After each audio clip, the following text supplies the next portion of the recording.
சலுகை அரசியல் மலையக மக்களோட வாழ்க்கையை மாத்த போறது கிடையாது. இல்ல இந்த மக்களுக்கு காணியை கொடுத்து அவங்க வித்துருவாங்க.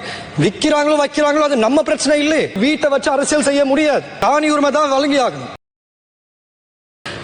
அதே நேரத்தில் இந்த வீடு திட்டம் சம்பந்தமா நம்ம பார்க்கணும்னா இப்ப நம்ம இன்னைக்கு பேசுறது இந்தியா வீடு திட்டம் சம்பந்தமா கிடையாது. அமைச்சின் ஊடாக நடக்கிற வீடு திட்டம். கௌரவ சஜித் பிரேமதாஸ் அவர்கள் முன்னால வீடமைப்பு அமைச்சராக இருக்கும்போது மலையகத்துல வீடுகள் அவ்வளவா வரல. காரணம் என்னன்னா இந்தியா வீடு திட்டம் இருக்கு, அதனால நம்ம வீடு கொடுக்க தேவையில்லைன்னு ஒரு தவறான எண்ணம் இருந்துச்சு. ஆனா அதே நேரத்தில் இன்னைக்கு இந்த பட்ஜெட்ல நாங்க பார்க்கும்போது குறிப்பா மலையகத்தை பிரதித்துவப்படுத்துற அமைச்சில வெறுமனே 387 வீடுகளுக்கு மட்டும்தான் நிதி ஒதுக்கீடு இருக்கு. 387 வீடுகள் இலங்கை அரசாங்கம் ஊடாக. இந்திய அரசாங்கத்தோட வீடு திட்டத்தை எடுத்தா அதுல 3500 மன்னிக்கணும், அதுல 1300 இருக்கு.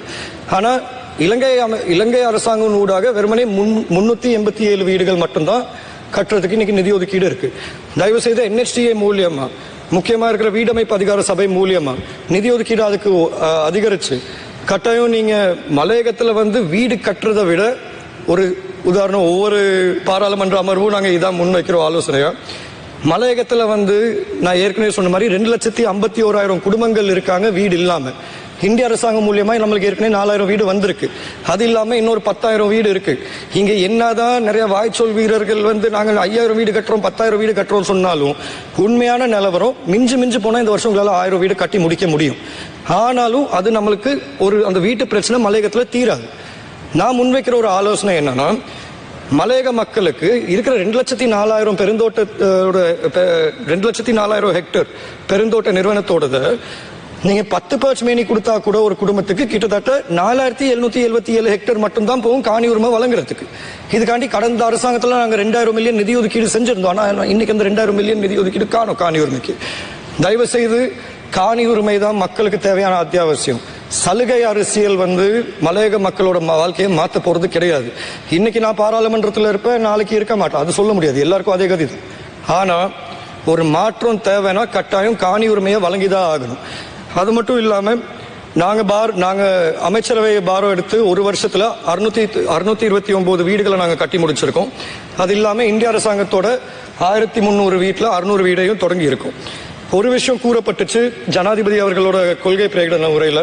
அவர் சொல்லியிருந்தாரு, நாங்க இருக்கிற தொடர் குடியிருப்பு லைன் ரூம் அதை நாங்க சரி கட்டுவோம், ரெனோவேட் பண்ணுவோம்னு. ஆனா அதை ரெனோவேட் பண்றது பதிலாக அதை ஒட்டுமொத்தமா நீங்க இடிச்சிட்டு அந்த காணியை நீங்க மக்களுக்கு கொடுத்தா மக்களே கட்டிக்குவாங்க. இன்னைக்கு நீங்க நிறைய பேர் பண்ற தவறான விஷயம் என்னன்னா, நீங்க நிறைய பேர் நினைக்கிறீங்க மலைய மக்களால அவங்களோட வீடை கட்டிக்க முடியாது. ஆனா நான் இன்னைக்கும் சொல்றேன், அவங்க கையில காணியை ஒப்படைச்சா தோட்டத்துல வேலை செய்யறவங்களும் சரி தோட்டத்துல வேலை செய்யாதவங்களும் சரி கட்டாயம் அவங்களால அவங்க சொந்த வீடை கட்டிக்க முடியும். ஒரு வாய்ப்பு கொடுத்தாதான் தெரியும். நான் அமைச்சரா இருக்கும் போது அவ்வளவு அரசியல் எதிர்ப்பு இருந்துச்சு. காரணம் என்னன்னா, இல்ல இந்த மக்களுக்கு காணியை கொடுத்து அவங்க வித்துருவாங்க. விக்கிறாங்களோ வைக்கிறாங்களோ அது நம்ம பிரச்சனை இல்லை. இன்னைக்கு நாடளாவிய ரீதியில எல்லாருக்கும் காணி உறுதி பத்திரங்கள் வழங்குறோம். ஆனா மலையக மக்களுக்கு மட்டும் இன்னும் வழங்க மாட்டேங்கிறோம். ஆகவே தயவு செய்து 5 வருஷம் உங்கள்கிட்ட இருக்கு. இங்க 3-2 பெரும்பான்மை வச்சிருக்கீங்க. மலையகத்தை பிரதித்துவப்படுத்துற பாராளுமன்ற உறுப்பினர்கள் இருக்கீங்க.